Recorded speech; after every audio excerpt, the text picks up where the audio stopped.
Rodrigo, te voy a hacer dos preguntas. Hay un proyecto que el gobierno alemán tiene con respecto a sus ejecutivos senior de brindarles a las empresas, y lo tiene con el Uruguay ese convenio. Vienen estos ejecutivos por un cierto tiempo a hacer trabajos, gente que ya está jubilada y que viene a hacer, a enseñar a asesorar empresas y empleados y el desarrollo de distintos tipos de fabriles. O sea, hay un lugar en el mundo laboral para los viejos. Primera pregunta, a partir de esta experiencia. Y la segunda es la siguiente: al dueño de una fábrica, ¿no le cuesta mucho encontrar una fuerza laboral que le permita desarrollar sus empresas en este mundo cada vez más desafiante si no tiene personal formado? ¿No está interesado también en algún punto la patronal en generar formación para sus empleados y obreros? A ver, yo puedo hacer razonamientos primarios, no soy especialista en ninguna de las dos grandes cuestiones que tus preguntas han planteado, Roberto, pero en el entendido que estamos haciendo lo que se hace cuando se estudia, vale decir, se plantean preguntas y se tratan de contestarlas a través del intercambio de ideas. No está lejano de lo que tú me planteabas al comienzo, que puede ser una escuela de formación para las izquierdas, no un lugar donde se enuncien verdades, sino un lugar donde se discutan problemas. Bueno, tú planteaste dos enormes problemas: el problema de la actividad de los jubilados, digamos así, y el problema de la formación que pueden requerir los empresarios. Démosle atención, pronto lo desplazamos a lo largo de más de una charla porque los dos merecen mucha atención, pero démosle atención primaria a las dos preguntas.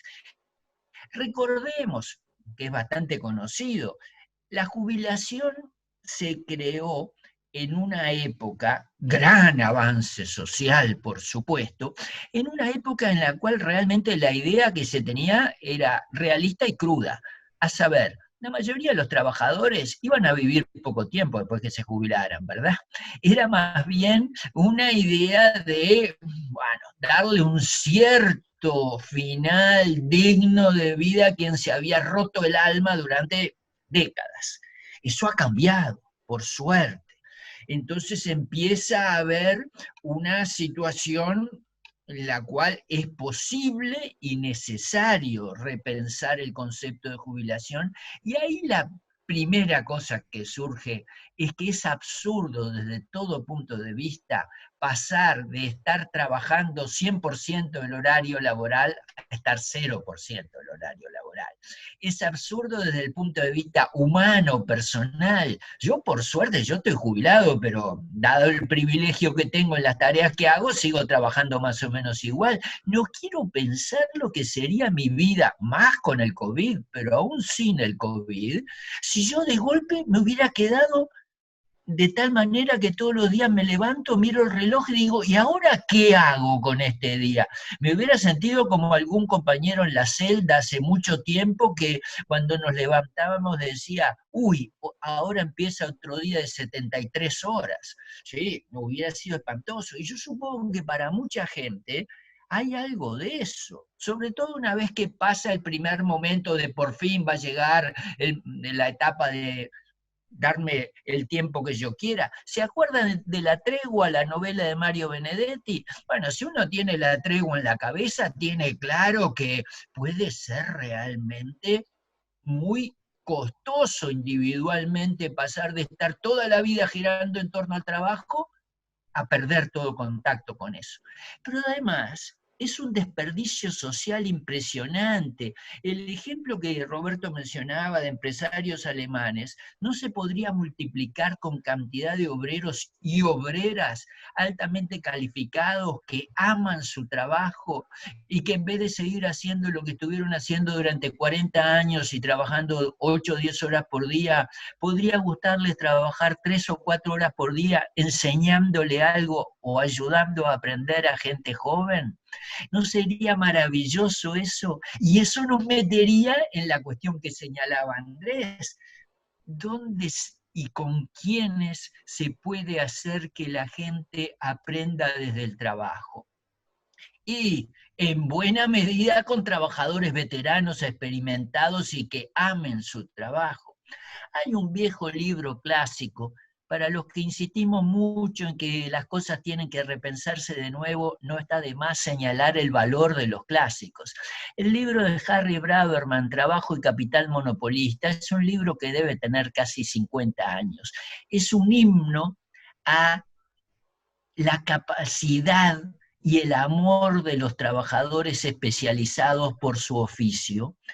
Es una diatriba contra la descalificación que el capitalismo muchas veces hace de la capacitación obrera, y es un punto de partida que en algún sentido sigue vigente para la idea de que no se puede dejar de trabajar. Lo que hay que hacer es pasar a trabajar de otra manera para que uno disfrute de eso y enseñe a otros.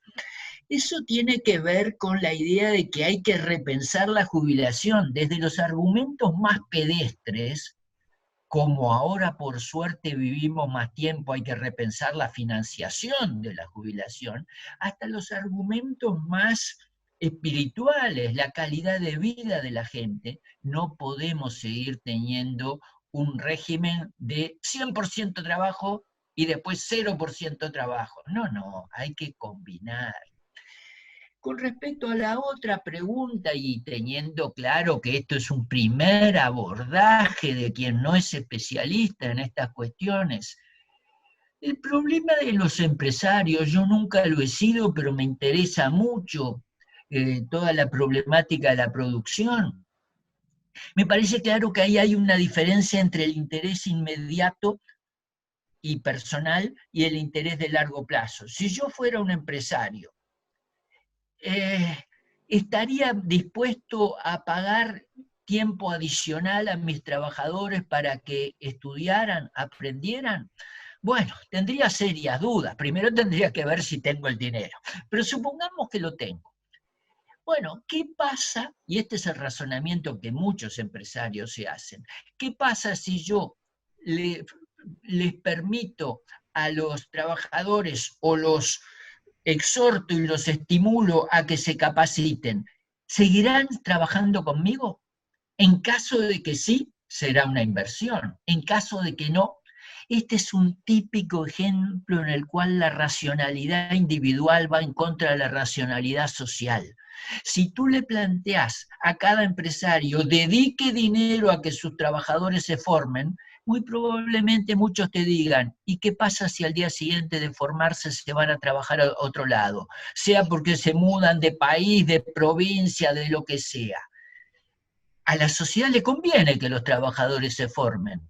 A los empresarios individualmente les conviene, bueno, es más complicado. Hay que reconocer esta cosa, no se puede ser ingenuo, ¿verdad? No se puede aleccionar, señor empresario, usted tiene que formar a sus trabajadores. Si la empresa no le rinde, no lo va a poder hacer. Aquí es donde tiene que aparecer el Estado, no tratando de hacerlo todo, por supuesto, sino articulando el interés general.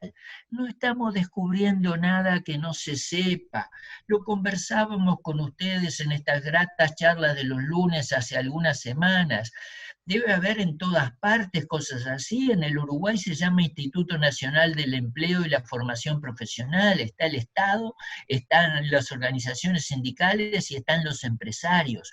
O sea, la idea de que encarando colectivamente la cuestión puede servir, está planteada y tiene marcos institucionales. El problema es, y vuelvo a una obsesión, es que no se encara con mirada de largo plazo.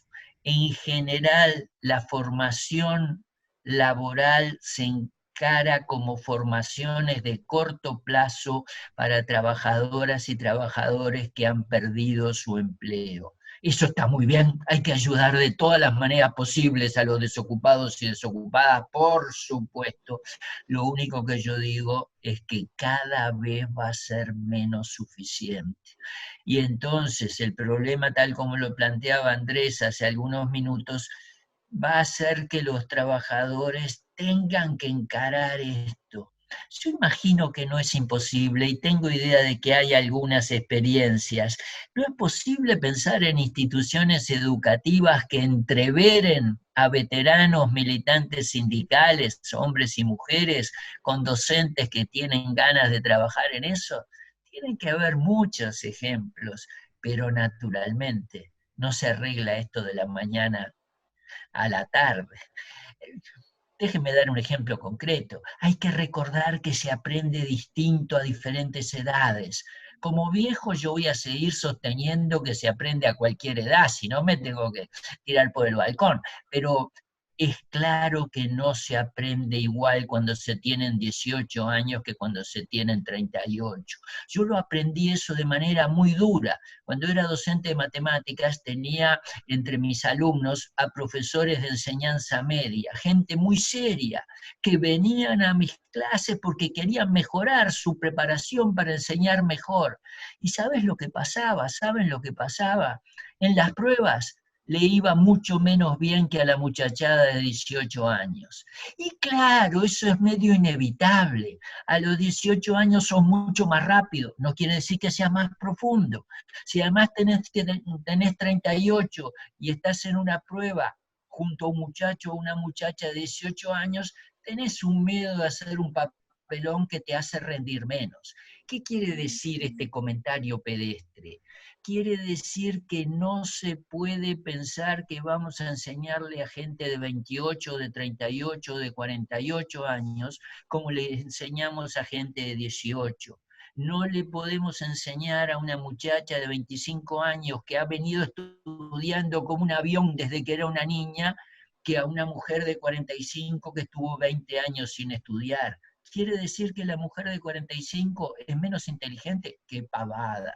Quiere decir que no puede seguir aprendiendo. ¡Qué tontería! Quiere decir que hay que pensarlo de otra forma y hay que aprovechar su experiencia. Si de los jóvenes aprovechamos la confianza, la velocidad, hasta la impertinencia juvenil que es tan buena para aprender, de los veteranos tenemos que aprender a usar la experiencia. Hay una vieja frase en materia educativa: se aprende desde lo que se sabe. Yo me quedé muy impactado con aquella experiencia de docentes que venían a mis cursos y yo no lograba engancharlos. Eso muestra las dificultades. Las dificultades son sociales, pero son también educativas. Hay que pensar maneras alternativas de enseñar entusiasmando a la gente, porque en última instancia, la única manera de conseguir enseñar a alguien, y esa es la tarea de los docentes, es entusiasmarlo para la labor, entusiasmarlo para sudar aprendiendo. ¿Cómo se hace eso en el mundo del trabajo? Esa sí que es una responsabilidad del Estado y del sistema educativo a largo plazo. Pero los intelectuales tenemos unos prejuicios contra eso. Y los intelectuales universitarios en mayoría tienen unos prejuicios contra eso. ¿Qué es eso de estudiar a gente que no terminó la enseñanza media completa? No, no le gusta enseñar a eso, ¿no? La hace muy difícil la cosa. Esta es una batalla de concepciones educativas, de valores y también de intereses en el sentido profundo de la palabra. ¿Queremos que los de abajo puedan seguir aprendiendo o queremos mantener uno de los grandes factores de privilegio de nosotros los privilegiados, que es el monopolio del conocimiento y la educación superior? Esta es una pelea social, no solo una tarea educativa.